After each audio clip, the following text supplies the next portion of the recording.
दूसरी निशानी नेक की, वो झूठ नहीं बोलता। ढूंढो, तलाश करो। बहुत जन्नती बनने का गरूर है ना, बड़ी माजरत, बड़ा घमंड है ना जन्नत, कितना सच बोलते। माए बहने आप हम कितना, आज तो लोग झूठ बोलने को गुनाह भी नहीं समझते। गौस पाक का खिताब है, मैं नहीं, मैं कोई शय नहीं, मेरी कोई औकात नहीं, मेरी कोई हैसियत नहीं। ये तो गौस पाक फरमाए। क्या दूसरी नेक की दूसरी खसलत, दूसरी खूबी, वो झूठ नहीं बोलता। हम लोग कितना झूठ बोलते हैं यार, कितना। मस्जिद में बैठ के भी झूठ बोलते हैं लोग, मस्जिद में बैठ के, घर में बैठ के झूठ बोलते हैं। झूठ आज लोग कुछ समझते हैं। अल्लाह के रसूल से पूछा गया, या रसूल अल्लाह, क्या मोमिन झूठ बोल सकता है? फरमाया नहीं, झूठ मुनाफिक बोलता है, मोमिन नहीं बोलता झूठ। सच्चाई कहां गई?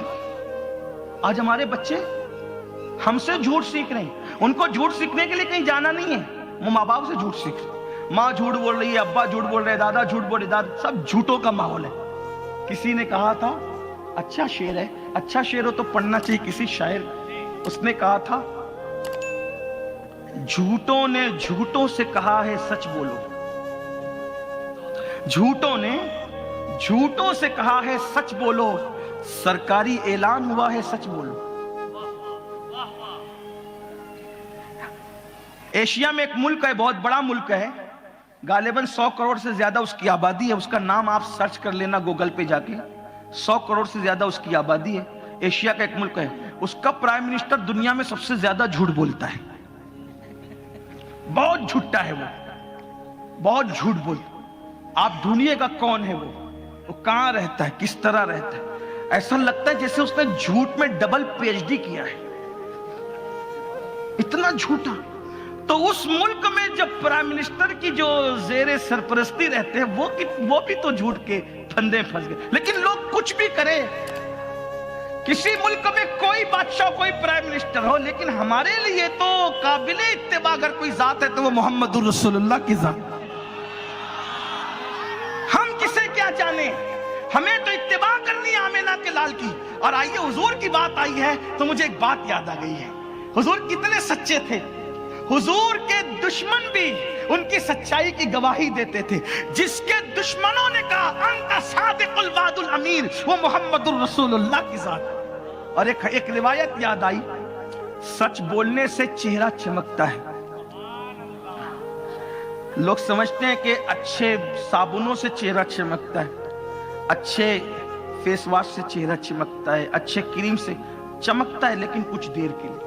अगर कोई इस्तेमाल करता है तो मुझे कोई एतराज नहीं है, मेरी अपनी तबीयत में कोई दूसरी चीज है। मैं तो बहुत पुराने ख्याल का इजहार में आपको दबाना नहीं। अगर फेस वॉश, अच्छा साबुन, अच्छा क्रीम आप इस्तेमाल करते हो, उसमें अगर कोई नाजायज चीज की मिलावट नहीं है, आप कर सकते हो, जीनत अच्छी चीज है। लेकिन कितनी भी मेहनत कर लो चेहरे पर, वो चंद घंटों चमकेगा, बाद में वैसी होगा। ये जो दुनिया, फिल्मी दुनिया के और जो कैमरे के सामने लोग आते हैं सच संवर कर, आप कभी इनको नींद से उठने के बाद एक बार देख लो। हाँ सही कह रहे हैं, वल्लाह कोई हंसाने की बात नहीं। मैं वैसे इसको पसंद भी नहीं करता कि हुजूर की महफिल में कोई हंसे, ऐसी कोई बात। लेकिन आप इनको देखें, आप जिन पे रश्क करते हो ना, अगर आप बन संवर के शादी में गए और दोस्तों ने कहा तू तो फलां खान साहब की तरह दिख रहा है, तो उसको 4 लुक में और वो बढ़ जाते उसके खाने के लिए, मुझे फलां खान साहब की तरह कह दो। वो तो तेरी तौहीन की उसने, क्योंकि वो खान साहब जिससे तुझे तशबीह दे रहा है वो तो जानी है, वो तो शराबी है, वो तो स्क्रीन पर आके नाचता है। तुझे देखकर तो ये होना चाहिए कि तुम मोहम्मद रसूलुल्लाह का गुलाम नजर आ रहा है। अरे जब तू ऐसा है तो तेरा महबूब कैसा होगा, ये तेरे लिए फख्र की बात है। हाँ, मुझे किसी खान साहब से कोई चिढ़ नहीं है, लेकिन बात ये है, मैं कोई खान साहब का मुखालिफ नहीं, कोई खान साहब तो बुरा नहीं माने, हम इमाम अहमद रजा खान के मानने वाले लोग हैं। हाँ, हम बिरादरियों के अंदर इख्तिलाफ नहीं कर, लेकिन इमाम वो खान से इसलिए नफरत है कि वो स्क्रीन पे आके जिना करता है, गंदगी करता है हीरोइनों के साथ, शराब पीता है, शराब को प्रमोट करता है वो। लेकिन ये जो हमारा है, जिसे हम इमाम अहमद रजा खान कहते हैं, वो ऐसा खान है जो जब मुंह खोलता है तो मोहब्बत रसूल की बात कर। इसीलिए हम उनको अपना इमाम कहते हैं। क्यों कहते हैं? वो कहते हैं इश्क तेरे सदके जलने से छूटे सस्ते, जो आग बुझा देगी वो आग लगाई है। हमें क्या है? तो अर्ज ये कर रहा था تھا آپ خوش ہوتے, مجھے ہیرو کہہ دیا. میرے بھائی ہیرو وہ نہیں ہے, وہ تو ہزاروں لاکھوں روپے میک اپ پہ خرچ کرتا ہے. اصل ہیرو تو تم لوگ, محمد الرسول اللہ کے غلام. کبوتر نہ بنو, باز بنو, باز. اپنے اندر سے کبوتروں کی صفتیں ختم کرو, کووں کی صفتیں, باز بنو, باز. سرکار مجھے باز سے اس دن سے پیار ہو گیا ہے, حالانکہ میں پرندوں سے ایسے دل لگانے والا آدمی ہوں, لیکن باز سے مجھے اس لیے پیار, میرا پسند کا پرندہ ہے باز, میں اس سے بہت پیار کرتا ہوں. اس کی وجہ یہ ہے, جس دن سے سنا غوث پاک فرماتے ہیں انا البازی و اشہب کل شیخین, کہتے ہیں میں ولیوں کی کائنات کا باز ہوں. تو میں نے کہا باز تجھ میں کچھ رکھا ہے, تبھی میرے مرشد نے تجھ سے مشابہت اعلان کیا. کہتے ہیں انا البازی و اشہب کل شیخین, میں ولایت کی دنیا کا باز ہوں. پھر میں نے باز پر بہت پڑھنے کی کوشش, حالانکہ کوئی پڑھا لکھا نہیں ہوں, لیکن پیچھے لگا کہ یہ باز ہے کیا. تب مجھے پتا چلا کہ باز سب سے اونچا اڑتا ہے, کوئی پرندہ اس کے برابر نہیں اڑتا. غوث پاک نے ایک جملے میں کتنی بڑی بات کہہ دی. کیا کہہ رہے, انا البازی و اشہب, میں ولیوں کی کائنات کا باز ہوں. باز, باز کو آپ کیا کہتے ہیں اپنی زبان میں؟ ایگل. اور اس کو اور بھی کچھ لوگ کہتے ہیں عقاب, عقاب بھی اس کو کہتے ہیں. اس کو باز کا غوث پاک نے, باز, میں باز ہوں. وجہ وہ سب سے اونچا, کوئی کوا, چڑیا, کبوتر, ابابل اس کے برابر نہیں اڑ سکتے. غوث پاک کہہ رہے ہیں میں ولیوں کی دنیا کا باز ہوں, یعنی کہ وہ آسمانوں کی طرف اڑتا ہے, میں خدا کی معرفت کی طرف اڑتا ہوں. جیسے اس کے برابر کوئی اڑ نہیں پاتا, ویسے میرے برابر کوئی معرفت کی طرف جا نہیں سکتا.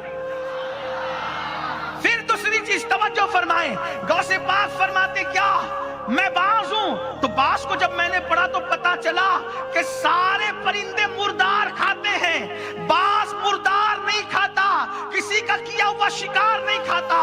وہ تازہ تازہ خود شکار کرتا ہے اور اپنا شکار خود کھاتا ہے, یعنی وہ دوسروں کے ٹکڑوں پہ نہیں پلتا, بلکہ وہ خود روزی کما کر کے کھایا کرتا ہے. اے بازو, کب تک کبوتر بن کے رہو گے؟ باپ کے مال پہ کب تک آنکھیں لال کرتے رہو گے؟ اپنی جوانی پر تمہیں افسوس نہیں ہوتا؟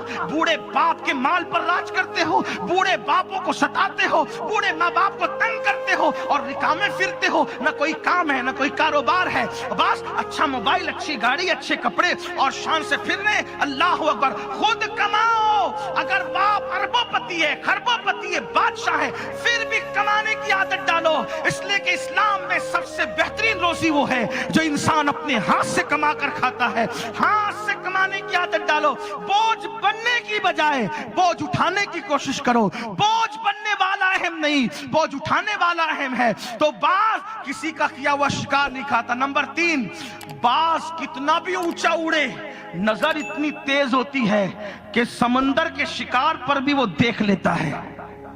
فرماتے میں باز ہوں. کتنی تیز نظر ہے آپ کی؟ کہتے نظر تو الی بلاد اللہ جماع, میں اللہ کے شہروں کو ایسے دیکھتا ہوں جیسے تم ہتھیلی پر رائی کا دانہ دیکھتے.